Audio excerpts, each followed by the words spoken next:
ஆவி உலகின் விதிகள். கிருத்திகா பிரபாகரன் யூடியூப் சேனலுக்காக மதுஷாய் தொடர்கிறது.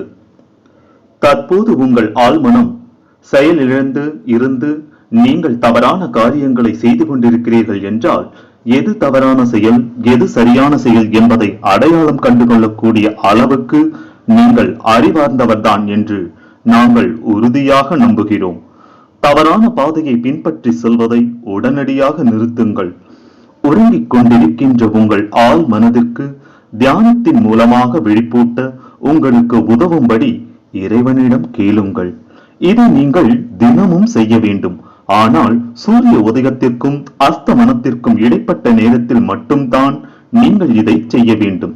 கடவுளிடம் 2 நிமிடங்கள் பிரார்த்தனை செய்துவிட்டு பிறகு செயலிழந்து உறங்கிக் கொண்டிருக்கின்ற உங்கள் ஆள் மனதிற்கு விழிப்பூட்டும்படி அவரிடம் உதவி கேளுங்கள். அன்புள்ள இறைவா, எம்மை உன் நல்வழியில் வழிநடத்து. நான் சரியான விஷயங்களை செய்ய எனக்கு உதவு. என்னிடம் இருக்கின்ற தவறான விருப்பங்களையும் மோசமான உணர்வுகளையும் நான் களைவதற்கு எனக்கு உதவு. எனக்கு உன் ஞானத்தை கொடு. உன்னுடைய ஒளிமயமான பாதையை எனக்கு காட்டு. நான் ஒருபோதும் தவறு செய்யாதபடி என்னை பார்த்துக் கொள்வதற்கு என் ஆள் மனதிற்கு விழிப்பூட்டு. இறைவா, தயவு செய்து எனக்கு உதவு. நீங்கள் இப்பிரார்த்தனையை கூறிய பிறகு உங்கள் மனதை முற்றிலும் காலியாக வைத்துக் கொள்ளுங்கள். எந்த ஒரு எண்ணமும் உங்கள் மனதில் நுழையக்கூடாது. 1 நிமிடம் மட்டுமே அது காலியாக இருக்க வேண்டும். அதாவது 1 நிமிடத்திற்கு மேல் உங்கள் மனம் காலியாக இருக்க நீங்கள் அனுமதித்தால் ஓர் எதிர்மறையான எண்ணம் உங்களுக்கு தீங்கு விளைவிக்க கூடும். இது உங்களுக்கு பெரிதும் நன்மை பயக்கும். நீங்கள் தியானம் செய்த பிறகு கடவுளுக்கு நன்றி கூறிவிட்டு உங்களுடைய அன்றைய வேலையை துவக்குங்கள். இது உங்களுக்கு பேருதவியாக இருக்கும் என்று நீங்கள் உறுதியாக நம்பலாம். இது உங்களுக்கு ஏராளமான பணத்தையும் வெற்றியையும் கொண்டு வருவதோடு மட்டுமல்லாமல், நீங்கள் அமைதியாகவும் ஆஸ்வாசமாகவும் மகிழ்ச்சியாகவும் இருப்பதற்கும் இது உங்களுக்கு உதவும். மிக முக்கியமாக, நீங்கள் ஓர் உயர்ந்த ஆன்மீக நிலைக்கு உயர்வதற்கு உங்களுக்கு உதவக்கூடிய விதத்தில் அது உங்கள் ஆள் மனதை வளர்த்தெடுக்கும். 20/5/1981 உங்கள் ஆள் மனதிற்கு விழிப்பூட்டுங்கள். ஓர் ஆன்மா ஒரு தவறான பாதையில் செல்வதை பார்க்கும் போது அவருடைய ஆழ்மனம் அச்சம் கொள்கிறது. அந்த அவலத்தை பொறுத்துக் கொள்ள முடியாமல் அது உறக்கத்தில் ஆழ்ந்து விடுகிறது. இதனால் அந்த ஆன்மா தவறிழைப்பதிலிருந்து அவருடைய ஆள் மனதால் அவரை தடுக்க முடியாமல் போய்விடுகிறது. இன்றைய காலகட்டத்தில் உங்கள் உலகில் ஒரு சிலருடைய ஆள் மனங்கள் மட்டுமே விழிப்பாகவும் துடிப்பாகவும் இருக்கின்றன. ஏனெனில் பெரும்பாலான மக்களின் ஆள் மனங்கள் செயலிழந்து போயுள்ளன. அவை விழிக்க மறுக்கின்றன. உங்கள் ஆள் மனதிற்கு விழிப்பூட்டுவதற்கான வழியை நாங்கள் உங்களுக்கு காட்டியுள்ளோம். நீங்கள் உங்கள் ஆள் மனதிற்கு கீழ்ப்படியாமல் நடந்து கொண்டு அதை ஓர் ஆழ்ந்த உறக்கத்திற்குள் தள்ளிவிட்டிருக்கிறீர்கள். இப்போது அதற்கு விழிப்பூட்டுவதற்கான நேரம் வந்துவிட்டது. அதற்கு சில காலம் ஆகும். ஆனால் எங்களுடைய அறிவுறுத்தல்களை உண்மையோடு பின்பற்றுங்கள். உங்கள் ஆள் மனம் விழிப்படைந்து உங்களை வழிநடத்தியாக வேண்டும். தயவு செய்து அதனோடு பேசுங்கள். மீண்டும் செயல்படும்படி அதனிடம் கெஞ்சுங்கள். கோரிக்கை விடுங்கள். ஆள் மனதை மீண்டும் செயல்பட வைப்பது ஒரு மிகப்பெரிய வேலைதான். ஆனால் அதை நீங்கள் கண்டிப்பாக செய்தாக வேண்டும். உங்கள் ஆள் மனதை தவிர்த்ததன் மூலமும் புறக்கணித்ததன் மூலமும் இழுத்து மூடியதன் மூலமும் நீங்கள் தவறு செய்துள்ளீர்கள். நீங்கள் மேலும் கீழே விழுந்து விடாமல் அது தடுக்கும் விதத்திலும், கூடவே உங்களை ஓர் உயர்ந்த நிலைக்கு கூட்டிச் செல்லும் விதத்திலும் உடனடியாக அது குறித்து நடவடிக்கை மேற்கொள்ளுங்கள். சிலர் தியானம் என்று அழைக்கக்கூடும். வேறு சிலர் ஒருமித்த கவனம் என்று அழைக்கக்கூடும். அது எப்படி அழைக்கப்பட்டாலும் ஒரே ஒரு நிமிடம் நீங்கள் உங்கள் மனதை முற்றிலும் காலியாக வைத்திருப்பதுதான் முக்கியம். இதை செய்வது துவக்கத்தில் சிலருக்கு கடினமாக இருக்கலாம். ஆனால் நீங்கள் அதற்கு பழக்கப்பட்டு விட்டால் அது மிகவும் சுலபமாகிவிடும். சிந்திப்பதை 1 நிமிடம் நிறுத்துங்கள். எண்ணங்கள் உங்கள் மனதிற்குள் நுழைய முயன்றால் அவற்றை உதாசீனப்படுத்துங்கள். அவை தாமாக நிற்கும் வரை தொடர்ந்து அவற்றை புறக்கணியுங்கள். தூரத்தில் கேட்கும் ஒலி உட்பட பல சத்தங்கள் உங்களுக்கு கேட்கும். அவை அதிக அளவில் உங்கள் காதுகளில் விழும். ஆனால் எந்த ஓர் எண்ணமும் உங்கள் மனதில் நுழையாதபடி பார்த்துக் கொள்ளுங்கள். உங்கள் மனம் முற்றிலும் காலியாக இருக்க வேண்டும் என்பதால் அனைத்து எண்ணங்களையும் விரட்டி எறியுங்கள். உங்கள் முன்னேற்றத்திற்கு இது பெரிதும் உதவும். நீங்கள் உங்கள் உலகத்தையும் உங்கள் ஸ்தூல உடலையும் விட்டு நீங்கிய பிறகு ஆவி உலகில் ஓர் உயர்ந்த நிலையை எட்டுவதற்கான செயல்முறை மிகவும் கடினமானது, மிகவும் மெதுவானது. ஆனால் புவியில் உங்களால் வேகமாக முன்னேற முடியும். ஒரு சில நிமிடங்களில் உங்களுடைய தீய வழிகளை விட்டொழித்துவிட்டு ஒரு நல்ல ஆன்மாவாக உங்களால் மாற முடியும். நீங்கள் உங்கள் கர்ம வினையை தீர்க்க வேண்டி இருக்கும் என்பது உண்மைதான் என்றாலும் அது சுலபமானதாகவும் எளிதானதாகவும் இருக்கும். ஏனெனில் நீங்கள் உங்கள் கர்ம வினையை வெற்றிகரமாக எதிர்கொள்ள தேவையான வலிமையையும் துணிச்சலையும் பெறுவதற்கு கடவுள் உங்களுக்கு உதவுவார். ஆனால் ஆவி உலகில் உங்கள் முன்னேற்றம் மிக மிக மெதுவாகவே ஏற்படும். ஆனால் அது உறுதியாக ஏற்படும். ஆனால் நீங்கள் செய்துள்ள பாவங்கள் ஒவ்வொன்றுக்குமான தண்டனையை நீங்கள் அனுபவித்துதான் ஆக வேண்டும். அவற்றிலிருந்து உங்களால் தப்பிக்க முடியாது. எனவே காலம் கடப்பதற்கு முன்பாக நன்றாக யோசித்து பாருங்கள். நீங்கள் உங்கள் புவி உலகையும் ஸ்தூல உடலையும் விட்டு வெளியேறுவதற்கு முன்பாக மோசமான வழிகளை விட்டுவிட்டு நல் வழியில் நடப்பதற்கு உங்களுக்கு ஏராளமான வாய்ப்புகள் இருக்கின்றன. அந்த வாய்ப்புகளை நீங்கள் சிறப்பாக பயன்படுத்திக் கொண்டால் ஆவி உலகில் உங்களுடைய தண்டனைகள் அதிக சுலபமானதாக இருக்கும் என்பது உறுதி. 1வது 2வது அல்லது 3வது தளங்களுக்குள் தள்ளப்படுவதை விட குறைந்தபட்சம் 4வது தளத்தை நீங்கள் அடைவதற்கான வாய்ப்பு இருக்கிறது. எனவே நன்றாக யோசித்து பாருங்கள். உடனடியாக உங்களை மேம்படுத்திக் கொள்வது உங்களுக்கு நன்மை பயக்கும் என்பதை அப்போது நீங்கள் உணர்ந்து கொள்வீர்கள். 21/5/1981 சதீஷின் கதை. உங்களை மேம்படுத்திக் கொள்வதற்கான துணிச்சல் உங்களுக்கு தேவை. பல ஆன்மாக்கள் மிகவும் பலவீனமாகவும் தங்கள் வழக்கங்களை மாற்றிக்கொள்ள பயப்படுபவர்களாகவும் இருக்கின்றனர். தங்களுடைய சகாக்கள் தங்களை கேலி செய்யக்கூடும், தங்களை மிரட்டக்கூடும், அல்லது நல்லவர்கள் தங்களை ஏற்றுக்கொள்ளாமல் புறக்கணிக்க கூடும், தங்களை ஏளனப்படுத்தக்கூடும் என்ற பயத்தில் நல்லவர்களாக மாற அவர்கள் அஞ்சுகின்றனர். தங்கள் வாழ்க்கை மேம்படும் என்ற நம்பிக்கையை சிலர் இழந்து விடுவதால் நல்லவர்களாக மாற அவர்கள் தயங்குகின்றனர். ஓர் ஆன்மாவை பற்றிய ஓர் உண்மை கதை இது. நாம் அவனை சதீஷ் என்று அழைக்கலாம். உங்களால் எவ்வளவு தூரம் தவறிழைக்க முடியும் என்பதை இக்கதை உங்களுக்கு எடுத்துக்காட்டும்.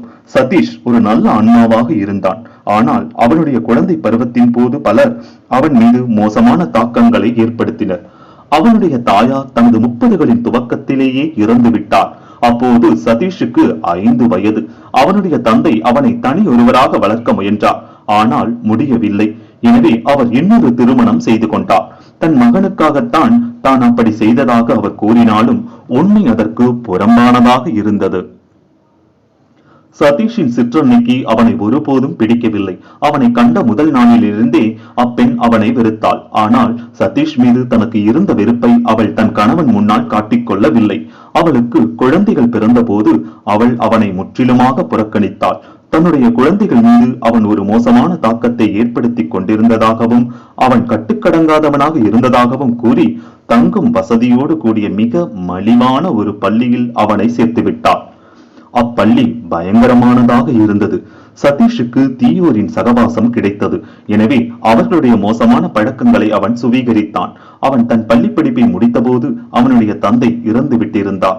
அவனுடைய சிற்றன்னை எதுவும் சொல்லிக் கொள்ளாமல் தன்னுடைய புதிய முகவரியையும் கொடுக்காமல் வேறு ஊருக்கு சென்று விட்டாள். கையில் பணமின்றி தன்னை கவனித்துக் கொள்ள யாருமின்றி சதீஷ் தன்னந்தனியாக நின்றான்.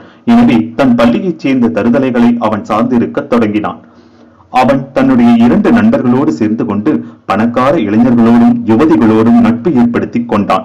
தானும் ஒரு பணக்கார குடும்பத்தைச் சேர்ந்தவன் என்று அவன் அவர்களிடம் பாசாங்கு செய்தான். அவன் அவர்களுடைய வாழ்வின் ஒரு பகுதியாக ஆகி பிறகு அவர்களிடமிருந்து பணத்தை அபகரித்தான்.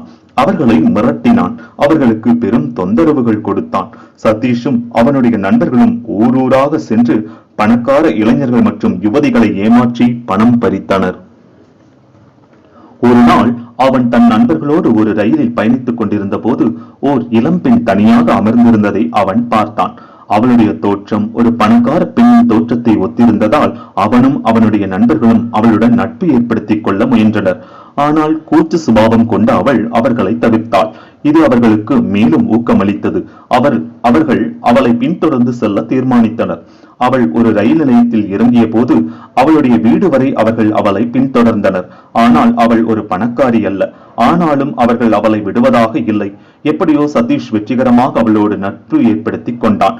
இறுதியில் இருவரும் ஒருவர் மீது ஒருவர் காதல் வயப்பட்டனர். சதீஷுக்கு நேர்மாறாக அவள் நேர்மையானவளாகவும் அன்புள்ளம் கொண்டவளாகவும் இருந்தாள். அவன் அவள் மீது கண்மூடித்தனமான காதல் கொண்டான். அவனால் சரியான பாதையை பின்பற்றி செல்ல முடியாததால் அவளை மணந்து கொள்ள தனக்கு எந்த வழியும் இல்லை என்பதை அவன் அறிந்தான். நல்ல பாதையை பின்பற்றி செல்வதற்கான பயிற்சியும் அவனுக்கு கிடைத்திருக்கவில்லை. ஆனால் தான் ஒரு ஏமாற்று பேர்வழி என்றும் ஒரு தருதலை என்றும் அவளிடம் கூறுவதற்கான துணிச்சல் அவனுக்கு இருக்கவில்லை. ஏனெனில் அவன் ஒரு உயர்ந்த சமுதாயத்தைச் சேர்ந்த ஒரு பணக்காரன் என்று அவள் நினைத்திருந்தாள். தான் நல்ல வழியை பின்பற்ற முயற்சித்தால் தன்னுடைய சகாக்கள் இருவரும் தன்னை எள்ளி நகைக்கக்கூடும் என்று அவன் பயந்தான். தன்னை பற்றிய உண்மைகளை தன் நண்பர்கள் அவளிடம் கூறக்கூடும் அல்லது தன்னை மிரட்டக்கூடும் என்றும் அவன் பயந்தான். அப்பெண் அவன் மீது ஏற்படுத்திய நல்ல தாக்கம் தன்னுடைய 2 நண்பர்களை விட்டு விலகிச் செல்வதற்கான விருப்பத்தை அவனுள் தோற்றுவித்தது. அன்றிலிருந்து நல்வழியில் நடக்க வேண்டும் என்று அவன் விரும்பினான். ஆனால் தன்னுடைய இக்கட்டான சூழ்நிலையிலிருந்து எப்படி விடுபடுவது என்று தெரியாமல் அவன் வருந்தினான். அப்பெண் மீது அவன் மிகுந்த காதல் கொண்டிருந்ததால் இனியும் அவளை ஏமாற்ற அவனுக்கு மனம் இருக்கவில்லை. ஆனால் அவள் நேர்மையானவளாக இருந்ததால் தன்னை பற்றிய உண்மைகள் அவளுக்கு தெரிய வந்தால் அவள் தன்னை அவளுடைய கணவனாக ஒருபோதும் ஏற்றுக்கொள்ள மாட்டாள் என்பதை அவன் அறிந்திருந்தான். தன்னுடைய தீய வழிகளில் இருந்தும் தன்னுடைய 2 நண்பர்களிடமிருந்தும் விடுபட்டு ஒரு நேர்மையான வேலையின் மூலம் பணம் சம்பாதித்து ஒரு நல்லவனாக ஆவதற்கான வழிகளை பற்றி அவன் யோசித்தான். கோழையான அவன் அப்பெண்ணின் மீது ஆழமான காதல் கொண்டிருந்த போதிலும் தன்னுடைய வழிகளை மாற்றிக்கொள்வதற்கான துணிச்சலை அந்த வலிமையான காதலால் அவனுக்கு வழங்க முடியவில்லை. உண்மை அவளுக்கு தெரிய வந்தால் அவள் கண்டிப்பாக தன்னை வெறுத்து விடுவாள் என்று அவன் உறுதியாக நம்பினான். தன்னுடைய மோசமான வாழ்க்கை குறித்து அவன் உண்மையிலேயே மனம் வருந்தினான். ஆனால் மாறுவதற்கான துணிச்சல் மட்டும் அவனுக்கு வரவில்லை. தன் காதலியை ஒருபோதும் தன்னால் மகிழ்ச்சிப்படுத்த முடியாது, தன்னால் ஒரு நேர்வழியில் நடக்க முடியாது என்று நினைத்த அவன் அவளிடம் எதுவும் சொல்லிக் கொள்ளாமல் அந்த ஊரை விட்டு போய்விட்டான். அவன் நல்லவனாக மாறி ஓர் உயர்ந்த நிலையை எட்டி இருந்தால் அவனுடைய வாழ்க்கை ஒட்டுமொத்தமாக மாறியிருக்கும். ஆனால் ஒரு நல்ல வாய்ப்பை அவன் இழந்து விட்டிருந்தான். சதீஷின் கோழைத்தனம் அவனுடைய வாழ்க்கையை சீரழித்தது. தான் காதலித்த பெண்ணிடம் வெளிப்படையாகவும் நேர்மையாகவும் பேசுவதற்கான துணிச்சலை அவன் தனக்குள் வரவழைத்திருந்தால் தன்னையும் அவளையும் பிரிப்பதில் தீவிரமாக இருந்த தன்னுடைய சகாக்கள் வாயிலாக தன்னை பற்றி எல்லாவற்றையும் அவள் ஏற்கனவே தெரிந்து கொண்டிருந்தாள் என்ற உண்மையை அவன் கண்டுபிடித்திருப்பான். அவர்கள் ஏற்கனவே அவளிடம் எல்லா விஷயங்களையும் கூறியிருந்தனர் என்றாலும் சதீஷை மணந்து கொண்டு அவனை மேம்படுத்துவதென்று அவள் முடிவு செய்திருந்தாள். சதீஷ் உண்மையிலேயே தன்னை நேசித்தானா என்று மட்டுமே அவள் உறுதி செய்து கொள்ள விரும்பினாள். ஆனால் அவளிடம் ஒரு வார்த்தை கூட சொல்லாமல் அவன் போய்விட்டான். எப்பேற்பட்ட ஒரு பெரிய தவறு அது! உங்களுடைய பிரச்சனைகளை எதிர்கொள்வதற்கும் உங்களை மாற்றிக்கொள்வதற்குமான துணிச்சல் உங்களுக்கு இருக்க வேண்டும். மோசமானவராக இருப்பதிலிருந்து நல்லவராக மாறுவதற்கான எந்த வாய்ப்பையும் நீங்கள் ஒருபோதும் தவறவிடக்கூடாது. அப்படி ஒரு வாய்ப்பை நீங்கள் இழந்து விட்டால் இத்தீய உலகில் அது போன்ற ஒரு வாய்ப்பு மீண்டும் உங்களுக்கு கிடைப்பது கிட்டத்தட்ட சாத்தியமில்லை. சதீஷின் விஷயத்தை பொறுத்தவரை தான் அப்பெண்ணை ஆழமாகவும் உண்மையாகவும் காதலித்த விஷயத்தை அவளிடம் கூறுவதற்கான துணிச்சல் மட்டும் அவனுக்கு இருந்திருந்தால் அவனுக்கு அப்பெண்ணின் உதவி கிடைத்திருக்கும். 22/5/1981 சூர்தாஸின் கதை. தன் அன்புக்குரியவருடன் இணைந்திருப்பதற்கு ஓர் ஆன்மா எந்த ஓர் ஆபத்தையும் எதிர்கொள்ள தயாராக இருக்கிறார். உயர்ந்த நிலையை எட்டுவதற்கு ஓர் ஆன்மாவால் என்னவெல்லாம் செய்ய முடியும் என்பதை காட்டுகின்ற இன்னொரு உண்மை கதை இது. இக்கதையிலும் பெயர்கள் மாற்றப்பட்டுள்ளன. இக்கதையில் இடம்பெற்றுள்ள ஆன்மா உயர்வதற்கு பதிலாக கீழ்நிலைக்கு தள்ளப்பட்டார். அவருக்கு உதவுவதற்காக ஆவி உலகில் இருந்த அவருடைய அன்புக்குரியவர் ஒருவர் கடவுளிடம் வேண்டிய விதத்தை பற்றியும் இக்கதை எடுத்துரைக்கிறது. சூர்தாஸின் முந்தைய பிறவி மோசமானதாக இருந்திருந்ததால் அவர் 3வது தளத்தில் இருந்தார். அவருடைய நேசத்திற்குரிய நீலு 5வது தளத்தில் இருந்தாள். எனவே தன்னை மீண்டும் பூமிக்கு அனுப்பி வைத்து ஒரு தீய தாயாருக்கு மகனாக பிறக்க வைக்கும்படி கடவுளிடம் கேட்குமாறு தன்னுடைய தலத்தின் பேரான்மாவிடம் அவர் கோரிக்கை விடுத்தார். தன்னையும் தன்னுடைய தாயாரையும் மேம்படுத்திக் கொண்டு இருவருமாக 5வது தளத்தை அடைவதற்கு அவர் விரும்பினார். அவ்விருப்பத்தை அவர் தன் பேரான்மாவிடம் தெரிவித்தார். சூர்தாஸ் ஒரு மோசமான பெண்ணுக்கு மகனாக பிறந்தார். அப்பெண் செய்த தீய காரியங்களால் புவிவாழ் மக்கள் அவளை சூனியக்காரி என்று அழைத்தனர். சூர்தாஸ் புவி உலகிற்குள் நுழைந்த உடனேயே அவள் அவரை வசைபாடினாள். முறை தவறி பிறந்திருந்த அவரை தனக்கு நேர்ந்த இடையூறாக அவள் கருதினாள். இங்கு ஒரு விஷயத்தை நாங்கள் உங்களுக்கு கூறிக்கொள்ள விரும்புகிறோம். குழந்தைகள் சரியாக பேசத் தொடங்கும் வரை அவர்கள் உண்மையிலேயே ஆவி உலகத்துடன் இணைக்கப்பட்டுள்ளனர். ஆவி உலகில் உள்ள தங்கள் அன்புக்குரியவர்களுடன் அவர்கள் எப்போதும் தொடர்பு கொண்டிருக்கின்றனர். அக்குழந்தைகள் விரும்பினால் தங்கள் முதல் வயது நிறைவடைவதற்கு முன்பாக ஆவி உலகிற்கு திரும்பிச் செல்ல முடியும். அதை அவர்களால் தேர்ந்தெடுக்க முடியும். ஒரு வருட காலம் தங்கள் பெற்றோரையும் தங்கள் சூழ்நிலையையும் அவர்களால் கண்காணித்து வர முடியும். பிறகு அவர்கள் விரும்பினால் மீண்டும் ஆவி உலகிற்கு திரும்பிச் சென்று விடலாம். எனவே சூர்தாஸ் பிறந்து ஓராண்டுக்கு உள்ளாகவே ஆவி உலகிற்கு திரும்பி வந்துவிடும்படி ஆவி உலகில் இருந்த அவருடைய அன்புக்குரியவர்கள் அவரிடம் வேண்டினர். ஆனால் சூர்தாஸ் நீலுவை, அதாவது ஆவி உலகில் இருந்த சூர்தாஸின் காதலி மிகவும் நேசித்ததால் தன் தீர்மானத்தில் உறுதியாக இருந்தார். நிரந்தரமாக நீலுவுடன் சேர்ந்திருக்க அவர் விரும்பினார். சூர்தாஸின் தாயார் மிகவும் தீயவளாக இருந்தாள். தகாத வார்த்தைகளை பேசவும் எல்லோரையும் பழித்துரைக்கவும் சூர்தாஸுக்கு அவள் கற்றுக் கொடுத்தாள். அவளுடைய வாயிலிருந்தும் சூர்தாஸின் வாயிலிருந்தும் ஒருபோதும் நல்ல வார்த்தைகள் எதுவும் வெளிவந்ததே இல்லை. மேற்தளங்களுக்கு உயர்வதற்கு ஆவி உலகில் அதிக காலம் ஆகும் என்பதால் விரைவாக மேம்பட்டு வேகமாக 5வது தளத்தை அடைவதற்காகவே சூர்தாஸ் மீண்டும் பூமிக்கு வந்தார். எனவே அவர் தானாக விரும்பியே இந்த தீய பெண்ணை தன் தாயாக தேர்ந்தெடுத்தார். தன்னையும் தன் தாயாரையும் மேம்படுத்திக் கொண்டு இந்த ஒரே பிறவியில் 5வது தளத்தை அடைந்துவிடவே அவர் விரும்பினார். எனவே உறுதியாக இருப்பதற்கும் தன்னை ஒருபோதும் கைவிட்டு விடாமல் இருப்பதற்கும் தன் ஆள் மனதை அவர் பயிற்றுவித்தார். ஒவ்வொரு ஆன்மாவாலும் இதை செய்ய முடியும். ஆனால் இதில் அதிக ஆபத்து இருக்கிறது. ஏனெனில் அளவுக்கு அதிகமான தீவினையை ஒருவருடைய ஆழ்மனதால் சமாளிக்க முடியாமல் போகக்கூடும். தீய வழிகள் மீது வெறுப்பு கொண்டு அது ஆழ்ந்த உறக்கத்திற்குள் மூழ்கிவிடக் கூடும். இவ்வாறு நிகழ்ந்தால் அது ஒரு மாபெரும் சீரழிவாக அமையும். அவர் 5வது தளத்தை எட்ட வேண்டும் என்று அவருடைய ஆன்மா தீவிரமாக இருந்தது. ஆனால் அவருடைய ஆழ்மனம் செயலிழந்து விட்டால் அவர் நேராக 2வது தளத்திற்கு அல்லது முதல் தளத்திற்கு தாழ்ந்து விட வேண்டியிருக்கும்.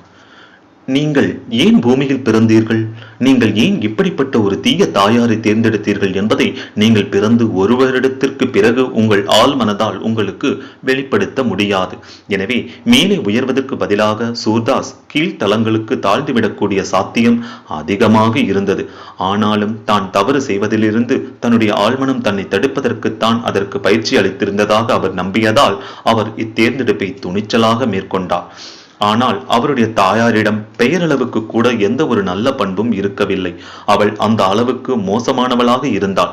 சூர்தாஸ் பேசத் தொடங்கிய காலத்தில் தன் பிறவி நோக்கம் அவருக்கு மறந்து விட்டிருந்தது. எனவே அவரும் தன் தாயாரை போலவே ஆகிவிட்டார். அவர் ஒருபோதும் அன்பான வார்த்தைகளை பேசவில்லை. மற்றவர்களுக்கு தொல்லைகள் கொடுப்பதிலும் தீங்கு விளைவிப்பதிலும் அவர் பேரின்பம் கொண்டார். பணம்தான் கடவுள் என்பது போல அவர் நடந்து கொண்டார். தன்னை விட பலவீனமானவர்களை சித்திரவதை செய்வதில் அவர் மகிழ்ச்சி கொண்டார். அவருடைய ஆள் மனதின் வாயிலாக அவரை தடுத்து நிறுத்துவதற்கு நீலு கடினமாக முயன்றாள்.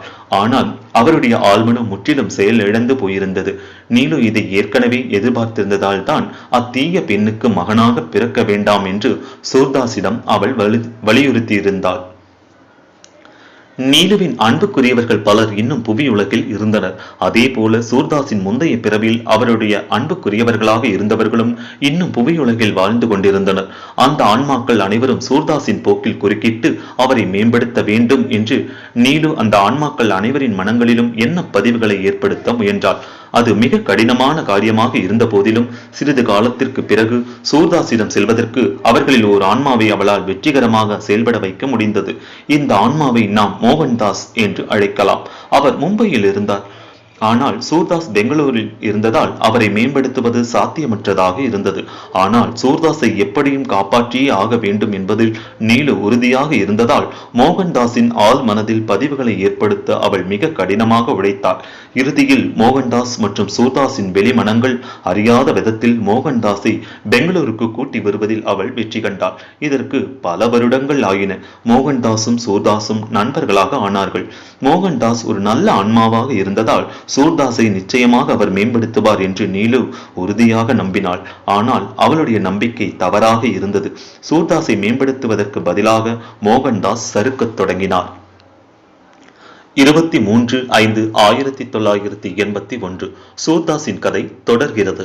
சூர்தாஸ் மீது நீலு கொண்டிருந்த காதல் ஒரு சோதனைக்கு ஆளானது. நீலு முற்றிலுமாக நம்பிக்கை இழந்தாள். அதோடு அவள் மிகுந்த குற்ற உணர்வும் கொண்டாள். ஏனெனில் அவள்தான் மோகன்தாஸையும் சூர்தாஸையும் ஒன்றிணைத்திருந்தாள். அதன் விளைவாகத்தான் ஒரு நல்ல ஆன்மாவாக இருந்திருந்த மோகன்தாஸ் ஒரு மோசமான ஆன்மாவாக மாறிப்போனார். அவளால் தான் மிக தாழ்வான ஒரு நிலைக்குள் அவர் விட நேர்ந்தது. மோகன்தாஸையும் சூர்தாஸையும் காப்பாற்றுவதற்கு எந்த வழியையும் கண்டுபிடிக்க முடியாமல் அவள் தவிர்த்தாள். கடவுளிடம் கோரிக்கை விடுப்பதை விட மாற்று வழி வேறு எதுவும் அவளுக்கு இருக்கவில்லை. எனவே அவ்விருவரையும் காப்பாற்றும்படி அவள் இறைவனிடம் வேண்டினாள். மிகவும் நொந்து போயிருந்த நீலு என்ன செய்வதென்று யோசித்தாள். அவள் 5வது தளத்தில் இருந்தாள். அது மிக உயர்ந்த ஒரு தளம் அல்ல. ஆனால் அவள் ஒரு நல்ல ஆன்மாவாக இருந்ததால் 6வது தளத்தை அடைவதற்கான பாதையில் அவள் சென்று கொண்டிருந்தாள். கீழ்மட்ட தளங்களுக்குள் தான் விழுவதை அவள் விரும்பவில்லை. முற்றிலும் மனமுடிந்து போயிருந்த அவள் தன்னுடைய தளத்தின் தலைவரிடம் சென்று கடினமான இப்பிரச்சனையிலிருந்து விடுபடுவதற்கு தனக்கு ஒரு வழியை காட்டும்படி அவரிடம் வேண்டினாள். நான் சூர்தாஸை காதலிக்கிறேன். மோகன்தாஸை இந்த தீய வழியில் கொண்டு சேர்த்தது நான் தான். பேரான்மாவான நீங்கள் தயவு செய்து அவர்கள் இருவரையும் காப்பாற்ற வேண்டும் என்று அவள் கூறினாள். அதற்கு அவர், நீலு, மோகன்தாஸை சூர்தாஸிடம் அனுப்பி வைத்து அவரையும் தீயவராக மாற்றியதன் மூலம் நீ ஒரு மாபெரும் தவறு செய்துள்ளாய். அதற்காக நீ தண்டிக்கப்பட்டாக வேண்டும் என்று கூறினார். பேரான்மாவே, நான் அதை ஏற்றுக்கொள்கிறேன். எனக்கு தண்டனை கொடுங்கள். கீழ்மட்ட தலங்களுக்குள் தள்ளப்படுவதில் எனக்கு விருப்பமில்லை. ஆனால் சூர்தாஸும் மோகன்தாஸும் இருக்கின்ற தளத்திற்கு செல்ல நான் தயாராக இருக்கிறேன். தயவு செய்து அவர்களை காப்பாற்றி இருவரையும் ஓர் உயர்ந்த தளத்திற்கு கொண்டு வாருங்கள். அவர்களுக்கான அனைத்து தண்டனைகளையும் நான் ஏற்றுக்கொள்கிறேன் என்று அவள் கூறினாள்.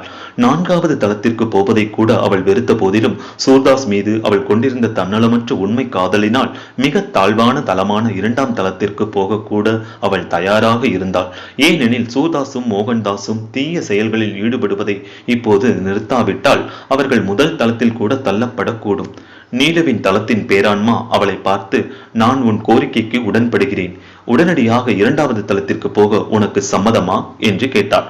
ஐயா, நான் உடனடியாக அங்கு சென்று என்னுடைய தண்டனைகளையும் அவர்களுடைய தண்டனைகளையும் சேர்த்து அனுபவிக்க நான் தயாராக இருக்கிறேன். ஆனால் தயவு செய்து அவர்களை காப்பாற்றி மீண்டும் வீட்டிற்கு அழைத்து வந்து விடுங்கள். 5வது தளத்திற்கு கூட்டி வராவிட்டாலும் குறைந்தபட்சம் 4வது தளத்திற்காவது அவர்களை கொண்டு வாருங்கள். நீலுவின் தன்னலமற்ற போக்கும் அவளுடைய உண்மையான காதலும் அவளுடைய பேரான்மாவை கவர்ந்தன. அவள் உண்மையிலேயே எல்லோருடைய தண்டனைகளையும் அனுபவிக்க தயாராக இருந்தாள் என்பதை அவர் பரிபூரணமாக அறிந்தார். இருந்தாலும் அவர் அவளை சோதிக்க விரும்பினார். 2வது தளத்திற்கு சென்றவுடன் அவள் என்ன செய்வாள் என்று யோசித்த அவள் தன் மனதை மாற்றிக்கொள்வாளா என்று தெரிந்து கொள்ள விரும்பினார். உடனடியாக 2வது தளத்திற்கு போகும்படி அவர் அவளுக்கு கட்டளையிட்டார். அவள் எந்த தயக்கமும் இன்றி அத்தளத்தை நோக்கி சென்றாள். ஒரு சில நாட்களுக்கு பிறகு அப்பேரான்மா அவளை பார்த்து, நீலு, பல 100 ஆண்டுகள் 2வது தளத்தில் சிக்கி கிடப்பதன் மூலம் சூர்தாஸையும் மோகன்தாஸையும் நீ இன்னும் காப்பாற்ற விரும்புகிறாயா என்று கேட்டார். நீலு எந்த தயக்கமும் இல்லாமல் ஆமாம் ஐயா என்று பதிலளித்தார். நீலு இவ்வளவு தூரம் தன்னலமின்றியும் உண்மையாகவும் இருந்ததைக் கண்டு அவர் மகிழ்ந்தார். தன் அன்புக்குரிய சூர்தாஸுக்காகவும் மோகன்தாஸுக்காகவும் தன் சொந்த மகிழ்ச்சியை தியாகம் செய்யக்கூடிய அளவுக்கு அவள் வலிமையாக இருந்தது அவரை பிரமிக்க வைத்தது. அன்பு மகளே, நீ 5வது தளத்திற்கு திரும்பி வந்துவிடு. சூர்தாஸையும் மோகன்தாஸையும் நான் காப்பாற்றுகிறேன். அதற்கு பல மாதங்கள் ஆகும். ஆனால் நீ எனக்கு ஒரு வாக்குறுதி வழங்க வேண்டும். அவர்கள் இருவருக்கும் என்ன நேர்ந்தாலும் சரி, நீ அவர்கள் விஷயத்தில் குறுக்கிட்டு எதுவும் செய்யக்கூடாது. கொடூரமான கீழ்மட்ட தலங்களிலிருந்து நான் அவர்களை காப்பாற்றுவேன் என்று நான் உனக்கு வாக்கு கொடுக்கிறேன் என்று அப்பேரான்மா கூறினார். தன் நன்றியை வெளிப்படுத்துவதற்கு வார்த்தைகள் கிடைக்காமல் நீலு மகிழ்ச்சியில் திக்குமுக்காடி போனாள். பேரான்மா அவர்களே, நீங்கள் சொல்கின்ற எதையும் செய்வேன் என்று நான் உங்களுக்கு வாக்கு கொடுக்கிறேன் என்று அவள் கூறினாள். நீலு, நீ அவர்களுக்காக பிரார்த்தனை மட்டும் செய். நான் அவர்களை காப்பாற்ற எனக்கு உதவும்படி இறைவனிடம் வேண்டிக்கொள் என்று அப்பேரான்மா கூறினார். தன்னுடைய தளத்தின் பேரான்மா மீது முழுமையான விசுவாசம் கொண்டிருந்த நீலு உடனடியாக அதற்கு ஒப்புக்கொண்டாள். இது ஓர் உண்மை கதை.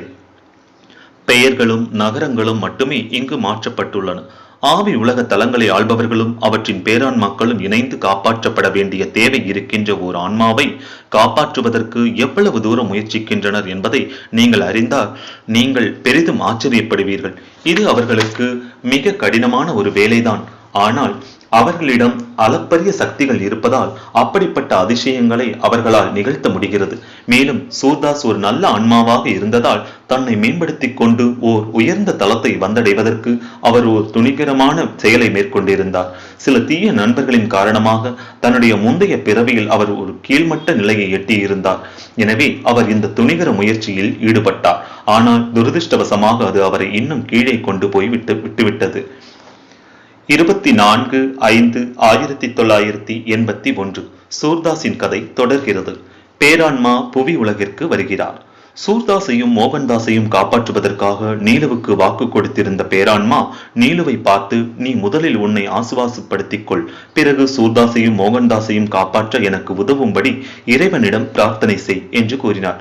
பல நாட்களுக்கு பிறகு அவர் ஒரு துறவி போல மாறுவேடம் தரித்து புவி உலகிற்கு சென்றார். இதற்கிடையே சூர்தாஸும் மோகன்தாஸும் புவிவாழ் மக்கள் பலருக்கு தொல்லைகள் கொடுத்து கொண்டும் அவர்களிடமிருந்து கொள்ளையடித்துக் கொண்டும் இருந்தனர். ஆவி உலகில் இருந்து அப்பேரான்மா பூமிக்கு வந்த அந்த குறிப்பிட்ட நாளன்று அவர்கள் வெற்றிகரமாக ஒரு கொள்ளையை மேற்கொண்டு ஆயிரக்கணக்கான பணத்தை அபகரித்திருந்தனர். மது கொடுத்த போதையுடனும் வெற்றியால் கிடைத்த போதையுடனும் மனம் முழுக்க பெருமிதத்துடன் அன்றிரவு அவர்கள் தங்கள் காரில் வீடு திரும்பிக் கொண்டிருந்தனர். அவர்கள் மிக வேகமாக பயணித்துக் கொண்டிருந்த போது அப்பேரான்மா திடீரென்று அவர்களுடைய காரின் குறுக்கே சென்றார்.